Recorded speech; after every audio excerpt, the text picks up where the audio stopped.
Sa isang malayong lungsod sa Cavite, nag-iisang umiinom si Mara sa balkonahe ng pag-aaring mansyon. Lagok lang ng lagok ang ginagawa ni Mara habang nakatingin sa malayo. "Oh, what are you doing, Mom?" Parang nakakita ng multo na naibagsak ni Mara ang baso na hawak nang hindi lang marinig kundi makita nito ang imahe ng kanyang anak.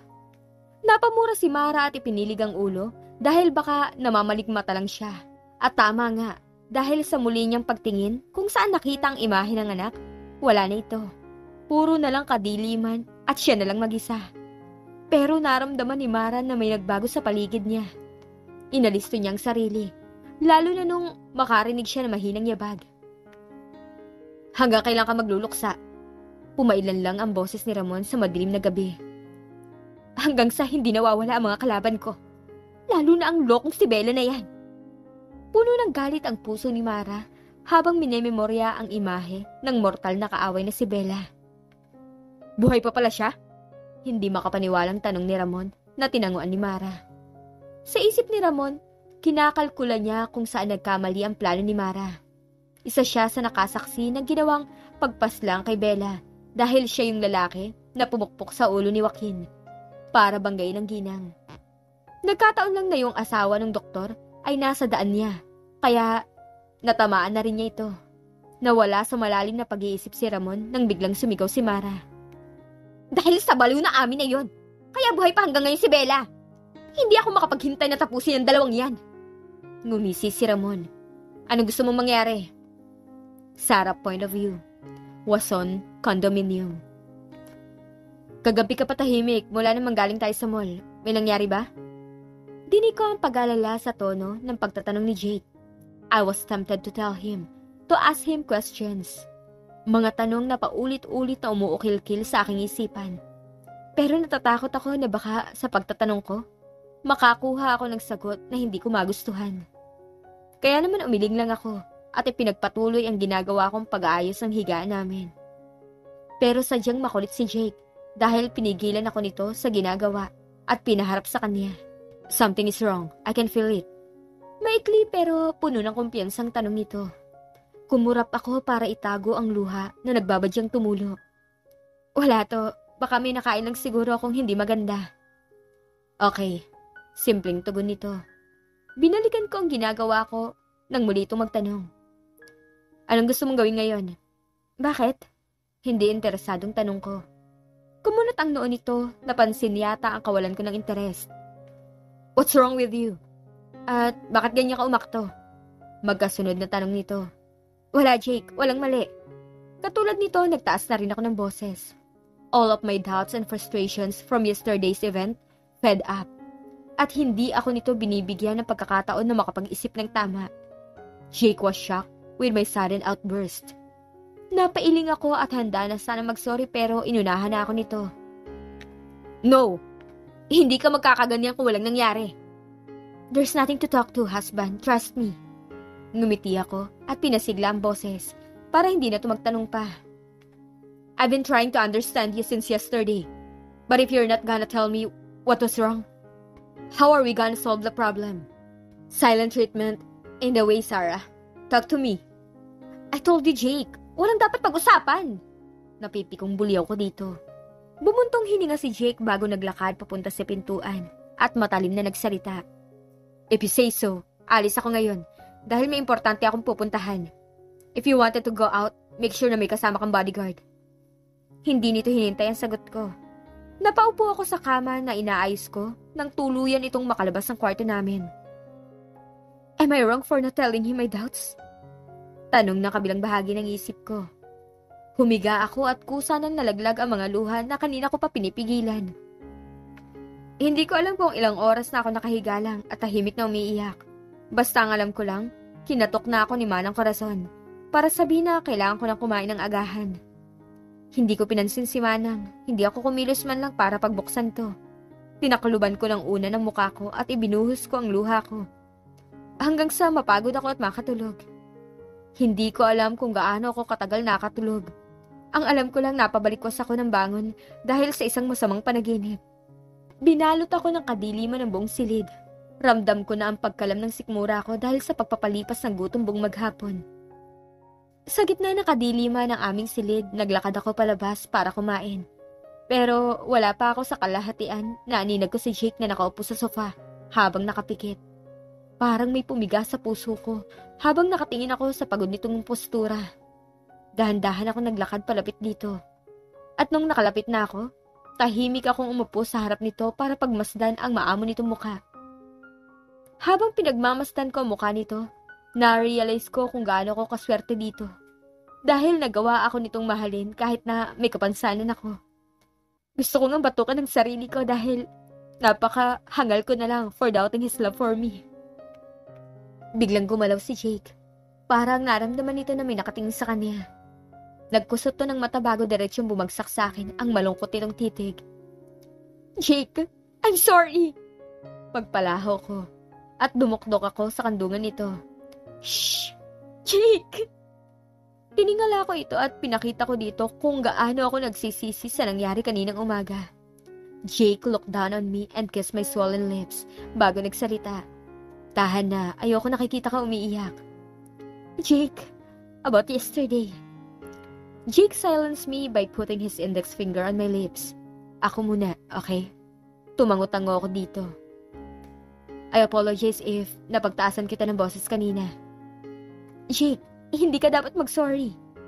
Sumimangot si Jake kaya tumahimik ako at alanganing umiti. Let me talk first. Ulitin ko. Humihingi ako ng sorry sa ginawa kong pagtataas ng boses sa'yo kanina. At sa ginawa kong pagtalikod. Hindi mo alam kung gaano kasakit para sa akin na umalis ako. Lalo na't malungkot ka. Please, huwag na tayo mag-away uli. Ngumiti ako ng matamis bago kinalma ang sarili para sa mga plano kong sabihin. I met Elena and Angel yesterday. Pansamantala akong huminto sa pagsasalita para huminga ng malalim. Pinanood ko ang pagbabago ng ekspresyon ni Jake. Mula sa seryoso hanggang sa pagkabahala. Anong sinabi niya sa'yo? Malungkot akong ngumiti. She told me na hindi ka seryoso sa akin kasi hanggang civil lang ang kasal natin. At hindi mo ako magawang ipakilala sa mga kaibigan mo. Napakaloko talaga niya. Mura ni Jake. Sorry Jake ha, hindi ko gusto na ganun ang maramdaman pero kinain na ako ng lungkot at self-doubt. Lalo na nung nakita kitang kausap ang kaibigan mo. Pero hindi mo ako pinakilala. The reason why I don't introduce you to any of my friends is because I don't want them to steal you from me.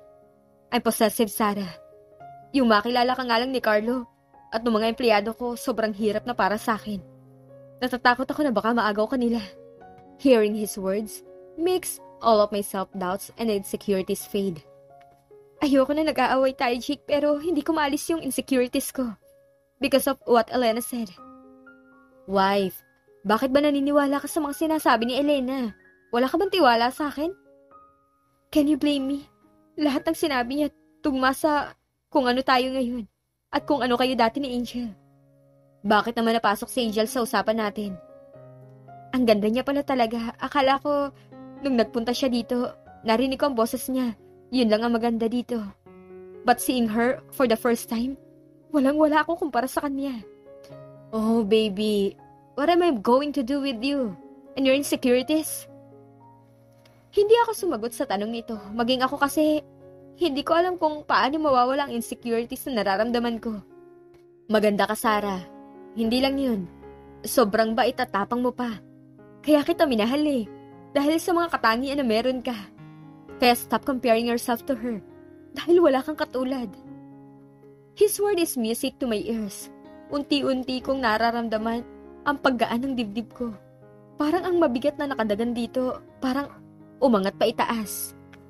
Hindi ko alam kung gaano na kami katagal na nakaupo habang yakap ang isa't isa. Basta natawa na lang kaming dalawa nang biglang kumalab ang sikmura ko. Walang gustong tumayo sa aming dalawa pero talagang hindi ko na kaya ang gutom na nararamdaman ko. Kaya naman humiwalay na ako sa pagkakayakap nito para alalayan nitong tumayo. Sabay kaming naglakad palabas ng kwarto at sabay na ding kaming napahinto nang makarinig kami ng nagkakasiyahan sa sala nitong condo ni Jake. May bisita ba tayo? Wala talaga akong idea dahil maghapon lang ako sa kwarto. Mom and Dad is here, Jake announced happily. Nanlaki ang mga mata ko at mabilis na inayos ang sarili ko. Pinagsisisihan ko kaagad ang halos maghapon na pag-iyak. Jake, bakit hindi mo sinabi sa akin na dadating ang parents mo? Nagalit kasi ako sa iyo kaya nakalimutan ko tuloy sabihin. Nag-text din pala sa akin si Carlo kanina. Saying na pupunta daw sila ngayon. Nasa bukana pa lang kami ng sala, kita ko na ang 3 tao na nagkakaingay habang nagtitingin ng CDs. Pero ang hindi ka-expected at talagang nagpatigil sa akin sa tangkang paghakbang palapit sa mga ito ay ang pang-4 na tao na naglalakad galing sa kusina. Angel? Mahinang sabi ko na titig sa babaeng may dalang tray ng juice. Jake held my hands and kissed it bago ako inalalayan papunta sa sala. Kaagad na nagtitili ang mommy ni Jake pagkakita sa akin.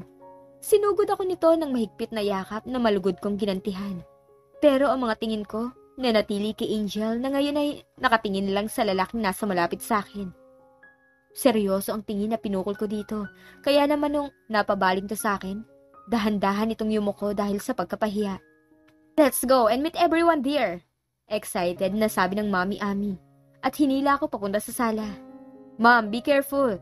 Kaya ayokong pupunta kayo dito kasi ganyan ang ginagawa niyo sa asawa ko. Galit na tumingin si Mommy Ami kay Jake. For the first time since yesterday, I found myself laughing happily. Sobra ka namang possessive, Jake. Sabi ni Angel. Nawala ang saya na nararamdaman ko at napalitan yun ng alanganing ngiti. Maging si Jake na tahimik din. Kas, tara, kain na tayo! Binulabog ang katahimikan naming 4 nang marinig ang boses ni Carlo. Let's eat! Mahinang paanyaya ni Mommy Ami. Tumango kami ng sabay ni Jake bago naglakad papunta sa sala, kung saan may mga pagkain na nakahanda. Magkatabi kaming naupo ni Jake sa sofa, habang si Carla at Angel naman ang nakaupo sa sofa na nasa harapan namin. Abala sa pagsasandok ng spaghetti si Jake, para ilagay sa plato ko nang alokin ko ito ng strawberry cake. Jake, gusto mo ng strawberry cake? Hawak ko ng tinidor at handa nang ilagay sa isang bakanting plato ang cake nang sumingit si Angel sa usapan. Allergic siya sa strawberry. Hindi ko alam kung sinadya ba ni Angel o hindi, pero either way, hindi pa rin ako natuwa sa sinabi nito. Tumingin ako kay Jake at nakita ko itong tumango-tango. Ibinaba ko ang cake na nahiwa ko na dahil wala namang kakain nun. Hindi mo ba kukunin yung cake na hiniwa mo? Puna ni Angel gamit ang malambing na tono. Mahigpit akong napahawak sa platong dala ko. Sarah's also allergic to strawberry. Si Mami Ami ang sumagot noon. Nagulat naman ako kung bakit alam nito na allergic din ako sa strawberry. Tumingin ako kay Mami Ami pero ngumiti lang ito at nagsimulang kumain. Tiningnan ko si Angel at kita ko ang nakangiwi nitong mukha sa akin. Parehas pala tayo, wife. Bagay talaga tayong dalawa. Puno ng kantsawan sa lamesa, ang tangi lang hindi masaya ay si Angel na mahigpit ang hawak sa kubyertos.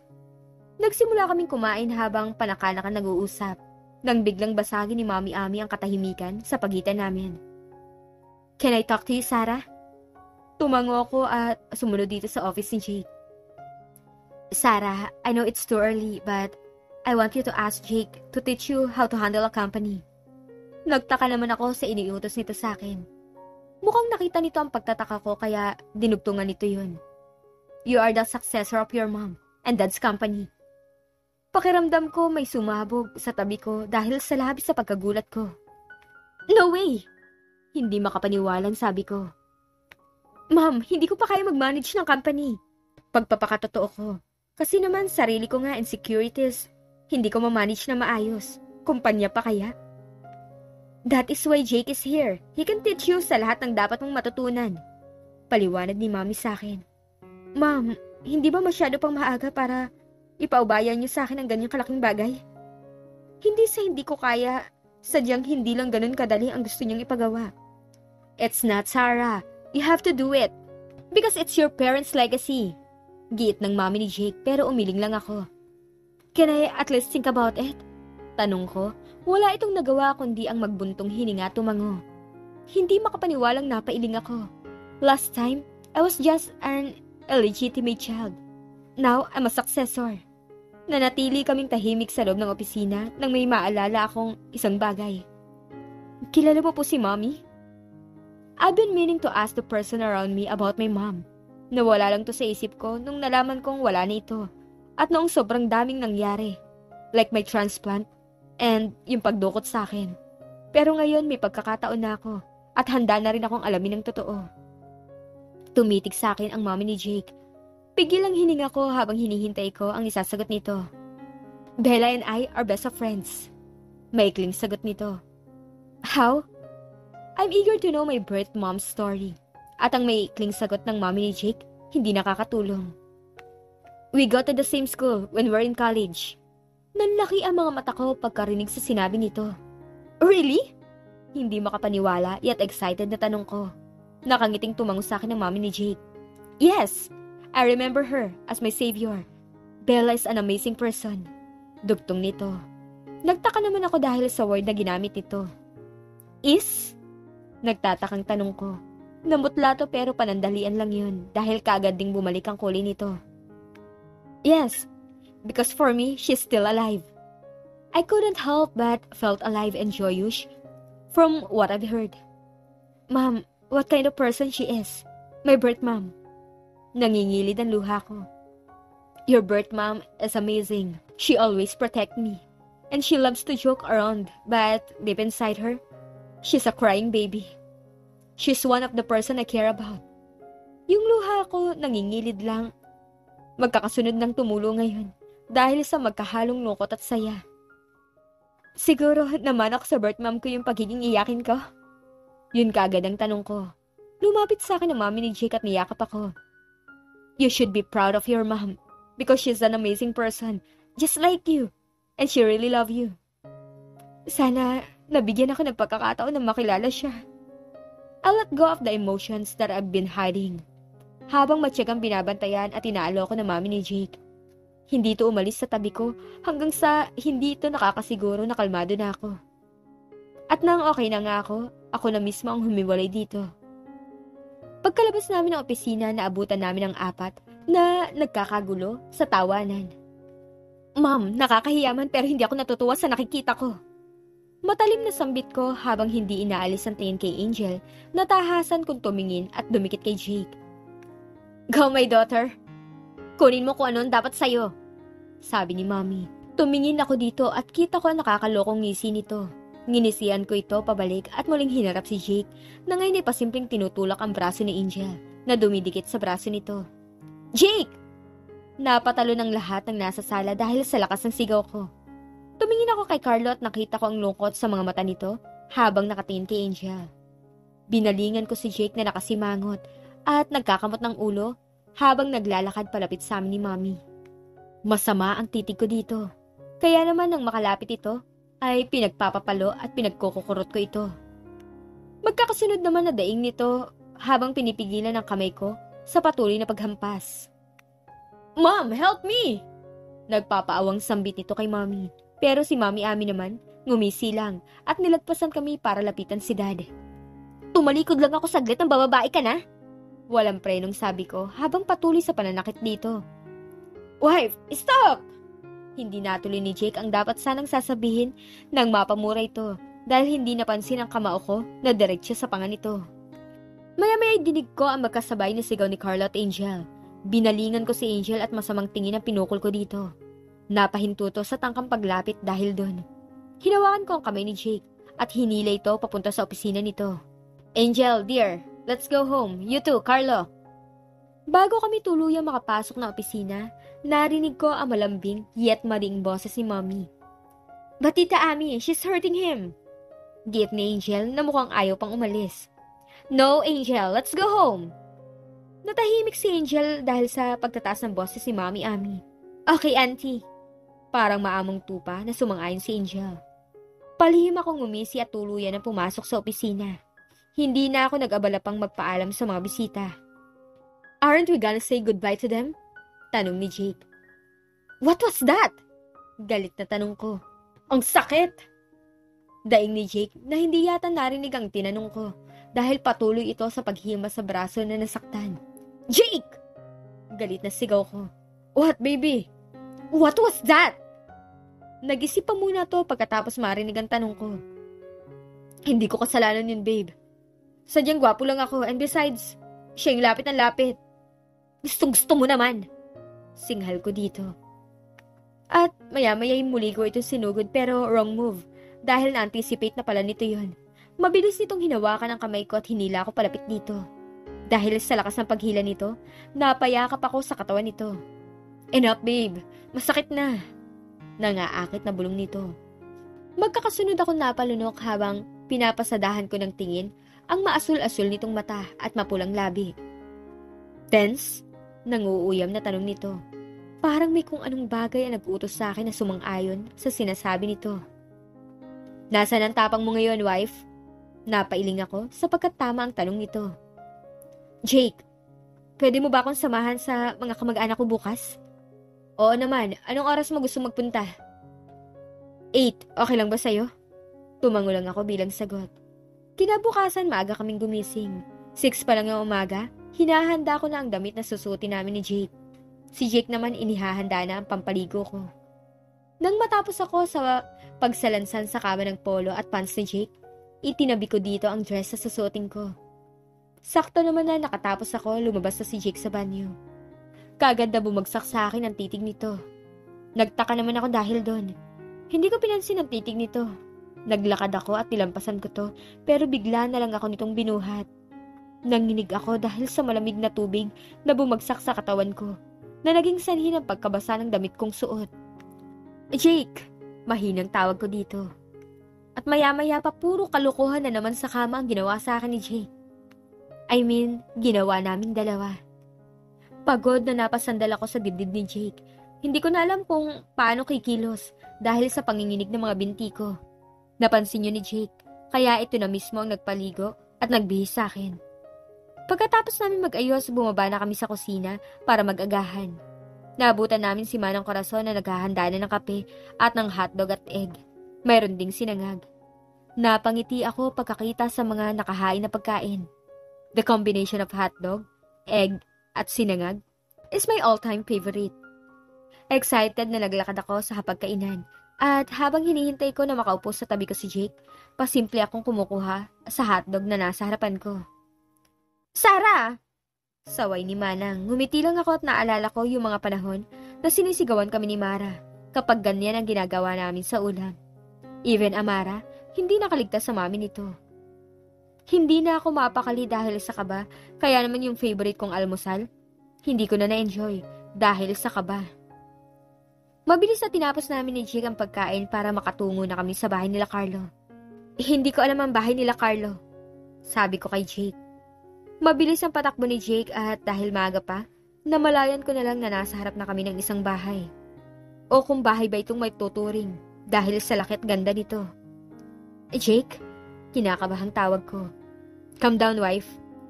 Ito na yata ang pinakamatagal na paghihintay na nagawa ko hanggang sa dahan-dahang bumukas ang pinto ng bahay at iniluwanan ang isang matandang lalaki na puti na ang buhok. Oh, Jake, iho, what brings you here? Seryosong tanong nito gamit ang malamig na boses. Napasinghap ako dahil sa lamig ng boses nito na dapat sana hindi ko nalang ginawa dahil ngayon nakatingin na ito sa akin na puno ng lamig at pagtataka. Sino ka naman? Pasigaw na tanong nito. I wins. Ako po si Sarah. Asawa ni Jake, anak po ni Bella. Hindi magkandatuto ang dila ko sa pagsasalita. Napangiwi ang matanda at tinitigan ako na puno ng pagkadisgusto. Wala ka mahihita dito. Umalis ka na dito sa pamamahay ko. My heart sank as he pushed me out of their place. Jake! Naiiyak na tinawag ko to. Bakit ganyan mo pagsalita ng apo mo? Bulyaw ni Jake sa matanda. Kagad na sumama ang mukha nito at napangiwi na tinitigan ng asawa ko. Apo? Hindi ko apo ang batang yan. Isa siyang basta... Papa! What are you saying? Hindi natapos ng lolo ko ang dapat sana'y sasabihin nito dahil biglang sumingit ang isang pamilyar na boses. Totoo naman ang sinasabi ko, di ba, Vina? She's an illegitimate child. Bunga siya ng kalokohan ng kapatid mo. Galit na singhal ni Lolo. May idea na ako sa kung anong sinasabi ni Lolo. Dahil na din sa sinabi ni Mami Mara noon. Pero masakit pa rin pala sa dibdib kapag paulit-ulit sa iyong pinapamuka na anak ka sa pagkakasala. Walang kasalanan si Sarah, Papa. Kung anong kasalanan ni Bella, kay Bella yon. At kay Ross, hindi sa anak nila. Pagpapaliwanag ni Tita Vina. Pero naging bingi lang si Lolo sa kahit anong paliwanag ni Tita. Kumikirot ang puso ko habang nakikita ko na nag-aaway ang tita at lolo ko nang dahil sa akin.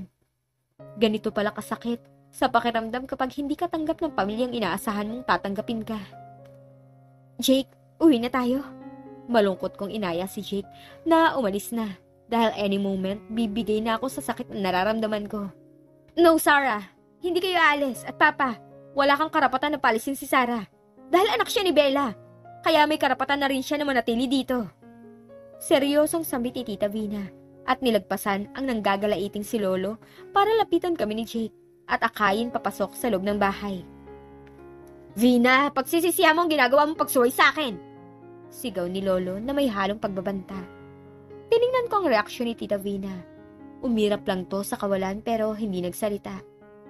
Nagpatuloy kami sa paglalakad hanggang sa makarating kami sa sala. Upo muna kayo at magpapahanda lang ako ng makakain nyo. Utos ni Tita Vina. Magkatabi kaming umupo sa malaking pang-isang sofa. Jake, nasan si Carlo? Wala si Carlo dito. Madalang lang umuwi dito ang anak ko. Lalo na kapag nandito ang lolo niya. Singit ni Tita Vina. At sandaling binalingan si Jake na ngayon ay tahimik lang. Tita Vina, bakit ganun si lolo? Mahinang tanong ko. Yumuko ako para pigilan ng sarili ko na mag-breakdown sa harapan nito. Pagpasensyahan mo na si Papa, ganun talaga yon. Istrikto siya pagdating sa pamilya, lalo na sa mami mo. Kaya hindi niya matanggap na nagkaroon ng anak si Bella, out of wedlock. Paliwanag ni Tita Vina. Tumango ako dahil naiintindihan ko ang pinanggagalingan nito. Common na sa mga matatanda ang pagiging conservative. Kaya hindi ko din masisi si Lolo na magalit. Naiintindihan ko po. Nagsipasok ang mga katulong na may dalang iba't ibang pagkain at inumin. Kahit na katatapos lang namin kumain, natakam kaagad ako sa mga masasarap na pagkain na inilapag ng mga katulong. Help yourself. Kumuha si Jake ng plato at nagsimulang maglagay ng iba't ibang fruits and snacks. Nang malapit ng mapuno ng pagkain ng plato, ay inabot na nito sa akin yun. Ang dami naman ito. You need to eat more. Ang payat-payat mo na. Napangiwi ako habang nakatingin sa plato kong nag-uumapaw sa pagkain. You look so cute together, sabi ni Tita. Ay, thank you, Tita. Ngumiti ako. Sigurado ako na gwapo at maganda magiging anak niyong dalawa. Tita naman, sabi ko na namumula dahil sa sobrang kahihiyan. Kasal na kayo, di ba? So pwede na kayong gumawa ng maraming anak. Malay mo, baka magbago na ang ugali ni Papa kapag may apo na. Malungkot na lang ako na napangiti. Sana magbago ang tingin ni Lolo sa akin. Sabi ko. Bakit hindi mo pa ginagalaw ang pagkain mo? Biglang tanong ni Jake. Hinihintay pa kasi kita eh. Lumapad ang ngisi ni Tita Vina at natutuwang pinagmasdan kami ni Jake. Sarah, pwede ko bang malaman ang sadya niyong mag-asawa dito? Napatingin ako dito at ibinaba ko muna ang plato na hawak ko bago ko sinagot ang tanong nito. I wanted to know my mom at kung saan siya nakalibing. Lumungkot ang mukha ni Tita na para bang may nasabi ako mali. What's wrong, Tita? Yung mama mo kasi nakalibing siya sa public cemetery. Sa labas ng family columbarium. Nasaktan ako sa narinig ko. Ganun na po ba kalaki ang kasalanan ni Mami na hanggang kamatayan niya hindi na siya nirespeto? Tumulo ang luha ko dahil sa lungkot at sakit. Respect? She didn't deserve to be respected because she's a mistress. Mabilis na pinalis ko ang luha ko at galit na tinitigan ng lolo ko na hindi yata ako kaya ituring na apo. May ginawa ba siyang masama sa'yo? Galit na tanong ko sa sinabi nito. Masama? Marami siyang ginawang masama. At isa na doon ang pangangabit niya. Galit ding sagot nito. Pansamantala ko natahimik dahil tama ang sinabi nito. Pero hindi ibig sabihin nun, hahayaan ko na lang ito sa kung ano-ano ang sasabihin sa kanya. Yun lang? Tapos kung ituring mo siya, para siyang may nakakahawang sakit? Hindi makapaniwalang tanong ko. Mabilis na kinuha ko ang bag ko. At bago ko tuluyang hilahin si Jake palabas ng bahay, nagsalita muna ako. I thought family's bond is stronger than any mistakes or problem. But I guess I was wrong. Let's go, Jake! Hinila ko na si Jake at tuluyan naming nilisan ng lugar.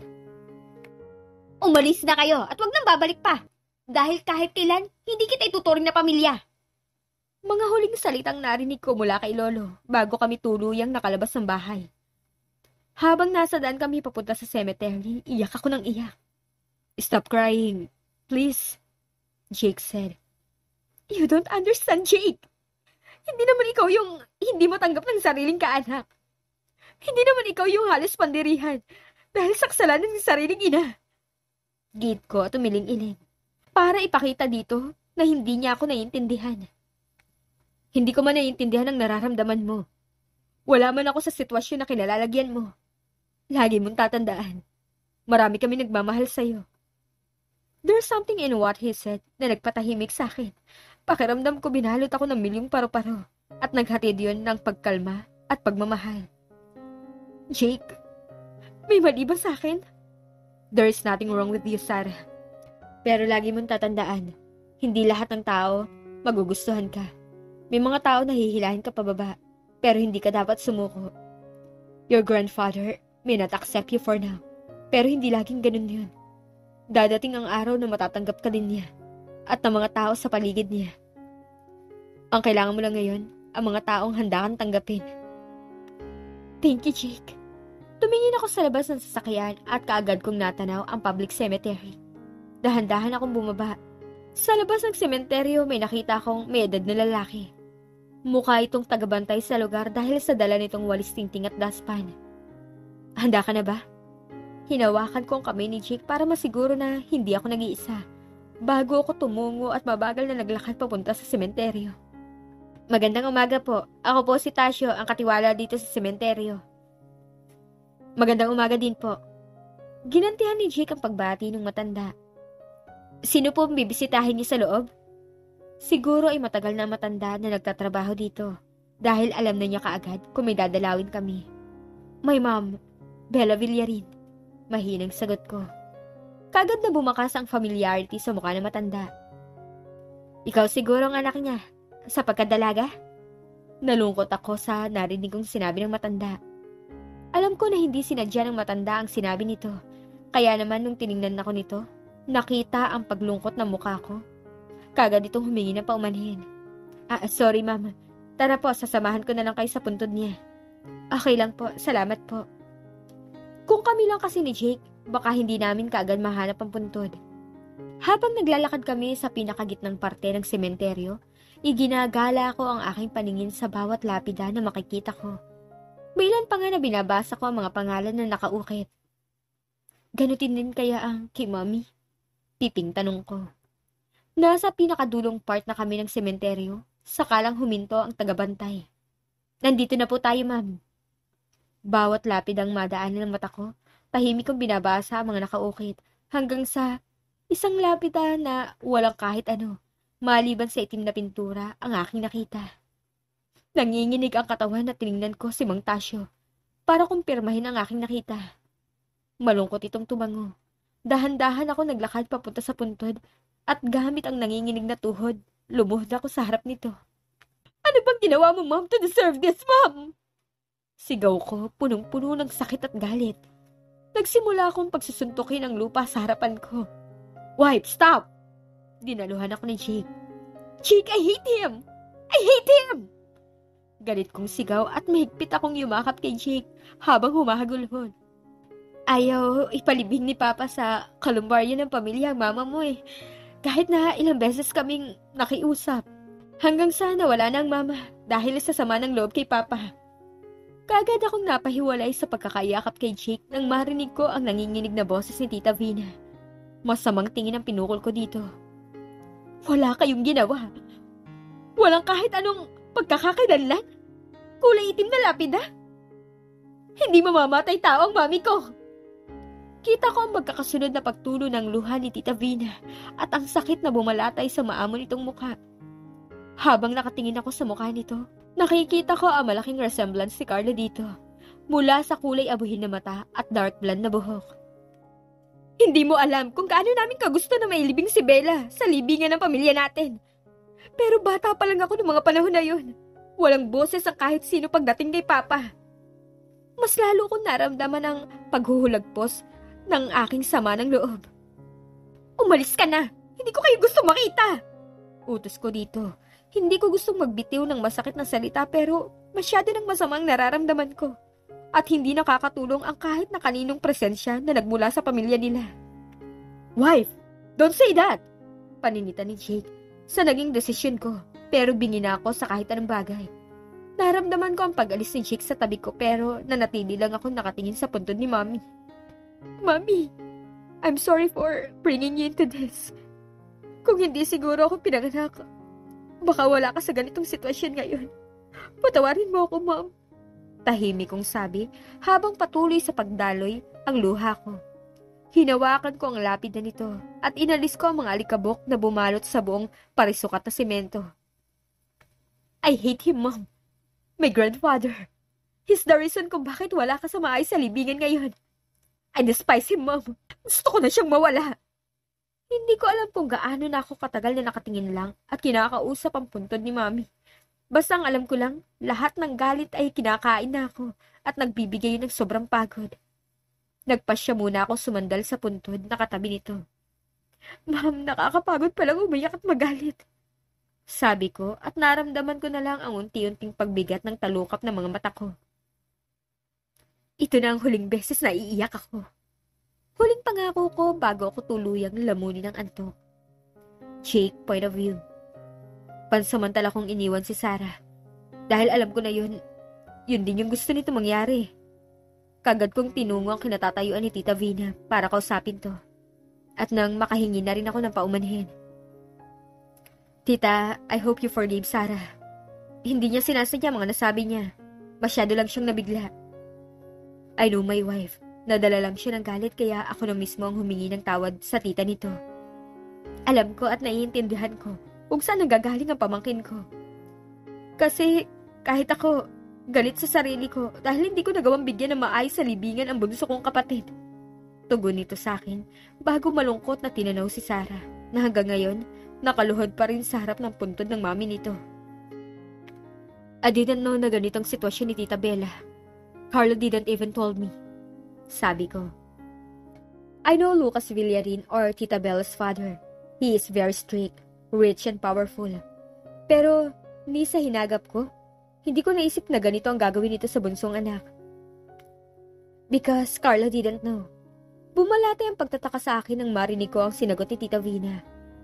They are family and family are supposed to tell the truth to its member. But I guess not all family are perfect. Some are broken. Bakit hindi niya alam, Tita? You know, my son and his grandfather are not really into each other. So kapag sinabi ko tukol dito sa anak ko, magiging katapusan na yun ang pamilyang iniingatan ko. Tita Vina answered. I know Carlo is not in good terms with his grandfather. Kaya hindi na ako nagtaka nung pagpunta namin sa bahay nila, wala si Carlo doon. Dahil kapag nag-abot ang dalawa, magkakaroon ng laban. Tutuloy na din ako, Jake. Please take care of my niece. Ikaw na din sana ang bahala magsabi sa kanya ng sorry ko. Tumango ko sa sinabi nito. Tumalikod na to, hindi ako umalis sa kinatatayuan ko. Tinanaw ko ang pag-alis nito hanggang sa tuluyan nitong mawala sa paningin ko. Nang wala na to, saka lang ako kumilos para balikan si Sarah. Parang may humaplos sa puso ko na makita ko itong nakasandal sa katabing puntod at tahimik na natutulog. Dahan-dahan ako naglakad palapit dito at nang makalapit ako, pinangko ko ito. Jake, nalimpungatan sa ginawa kong pagbuhat. Matulog ka lang, wife. Mahinang tugon ko. Pangko ko si Sarah hanggang sa labas ng sementeryo. Ibinaba ko lang ito nang mabuksan ko ang passenger side door ng kotse. Bago ko tinungo ang driver's seat at sinigurado ko na nakasuot na ito ng seatbelt at maayos na nakasandal. Naglagay din ako ng unan sa gilid nito, malapit sa pintuan para kapag sumandal to, malambot ang sandalan at hindi ito masasaktan. After almost 2 hours of driving around Metro, narating ko din ang condominium na pagmamayari ng pamilya namin. Good evening, Sir Jake. Magalang na bati ni Vasquez. I was about to greet them kaso hindi ko na nagawa yun dahil nakita ko ang dahan-dahan na pagbukas ni Sanchez ng pinto kung nasan si Sarah. Kagad nang laki ang mata ko na kalaunan, sumingkit at sumamantingin. Napansin ng mga tauhan ko ang panlilisik ng mata ko, kaya naman pinigilan na ng mga ito si Sanchez. Nagtatakang tumingin sa akin si Sanchez pero kaagad napangisi ng hilaw at nagtaas ng 2 kamay bilang pagsuko. Sorry boss. Kinakabahang paghingi ng paumanhin ni Sanchez. Tumango ako at hinagis na susi dito. Tinungo ko ang side kung nasan si Sarah. Binuksan ko ang pinto ng passenger seat at kinalas ang seatbelt ni Sarah bago ito binuhat. Nagtitingin na ng bawat tao na nadadaanan ko sa labi ng condominium. Pagdating ko sa tapat ng unit ko, hindi na kailangan pang kumatok dahil bumukas na kaagad ang pinto at iniluwanan ang nag-aalalang sima ng korason. Kanina habang nasa daan, tinawagan ko ito para sabihin na pauwi na kami at naikwento ko din ang lahat ng nangyari. Kailan kaya ipapaalam ni Bella kay Sarah na buhay siya? At ano ba talaga ang totoong kasalanan nito? Kaya galit na galit ang kanyang papa.